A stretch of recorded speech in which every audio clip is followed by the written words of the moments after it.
Washington میں بھارتی سفارت خانے کے سامنے سکھوں کا مظاہرہ، شرکا کے خالستان کے حق میں نعرے۔ ਅਸੀਂ ਹੁਣ ਪੱਕੇ ਵੀ ਆਉਣ ਲਈ ਤਿਆਰ ਹਾਂ ਇੱਥੇ ਤੁਹਾਡੀਆਂ ਜੜ੍ਹਾਂ ਪੁੱਟਣ ਲਈ।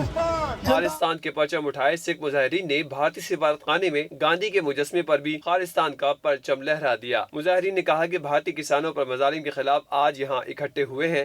جڑے کہ شانتمئی طریقے نال اپنے بنتے حق منگتے ہیں، انہاں تے تشدد کیتی جاندی ہے، گولیاں ماریاں جاندیاں نے، انہاں دے اوتے ٹارچر کیتا جاندا وا۔ سکھ ڈائسپورا تہاڈے نال کھڑا ہے، اسی کسانی دے نال کھڑے ہاں، اسی آپ کساناں دے بچے ہاں، اسی یہ تہاڈا درد سمجھدے ہاں، اسی ہندوستان دی گورنمنٹ نوں یہ دسن آئے ہاں کہ سکھ جو ہے وہ کسانی دے نال کھڑا ہے۔ کسانوں پر مظالم نے ثابت کیا ہے کہ خالستان ضروری ہے۔ خالستان کسانوں پر مظالم کے خلاف نعرے لگاتے ہوئے مظاہرین کا کہنا تھا کہ خالستان کے قیام کا مقصد پنجاب کو ہندوستان سے آزاد کرانا ہے۔